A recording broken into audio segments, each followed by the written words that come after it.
क्या दुनिया एक और विनाशकारी युद्ध की कगार पर खड़ी है? मिडिल ईस्ट का बारूद अब यमन तक फैल चुका है। ईरान के सबसे भरोसेमंद साथी हुतियों ने सीधे तौर पर अमेरिका और इजराइल को चेतावनी दे दी है। हुतियों ने साफ कर दिया है कि अगर रेड सी यानी लाल सागर का इस्तेमाल ईरान के खिलाफ हुआ तो वे चुप नहीं बैठने वाले हैं।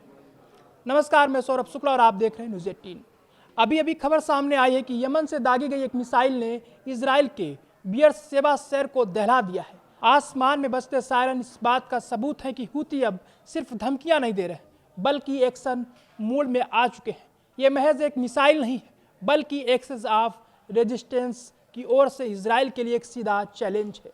आखिर ये हुती कौन है जो महाशक्तियों से टकराने का दम भर रहा है? हुती आंदोलन, जिसे अंसार अल्लाह भी कहा जाता है, यमन के जैदी शिया समुदाय का प्रतिनिधित्व करता है। 90 के दशक में हुसैन अल हुती द्वारा शुरू किया गया ये आंदोलन आज अब्दुल मलिक अल हुती के नेतृत्व में एक घातक सैन्य ताकत बन चुका है।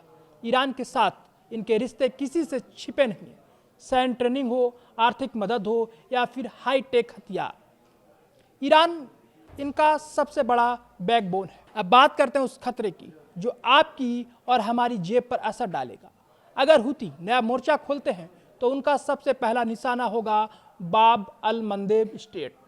ये रास्ता रेड सी को भूमध्य सागर और स्वेज कैनाल से जोड़ता है। इसका सबसे सकरा हिस्सा सिर्फ 29 किलोमीटर चौड़ा है।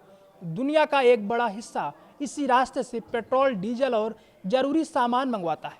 अगर यहाँ हमला होता है तो ग्लोबल सप्लाई चेन टूट जाएगी, तेल की कीमतें आसमान छुएंगी और पूरी दुनिया में महंगाई का नया तूफान आ सकता है। याद कीजिए साल 2025 जब डोनाल्ड ट्रंप ने ब्रिटेन के साथ मिलकर हुतियों पर भीषण बमबारी की थी। कई बड़े हुती कमांडर मारे गए थे, उनके ठिकानों को मलबे में तब्दील कर दिया गया था। एक समझौता हुआ, युद्ध विराम हुआ, लगा कि शांति लौट आएगी, लेकिन आज के हालात बता रहे हैं कि वो शांति सिर्फ एक तूफान से पहले की खामोशी थी। हुती अब हमास और हिजबुल्लाह के साथ मिलकर एक ऐसा त्रिकोण बना रहे हैं जो मिडिल ईस्ट में अमेरिका और इजराइल के वजूद को चुनौती दे रहा है। सवाल बड़ा है, क्या दुनिया एक और क्षेत्रीय युद्ध झेलने के लिए तैयार है? अगर यमन, बहरीन, लेबनान और इराक के ईरान समर्थक गुट एक साथ सक्रिय हुए तो शांति वार्ताओं का दौर खत्म हो जाएगा और सिर्फ धमाकों की गूंज सुनाई देगी। क्या कूटनीति और पैच, क्या कूटनीति इस बारूद को ठंडा कर पाएगी या फिर समंदर की लहरें खून से लाल होंगी?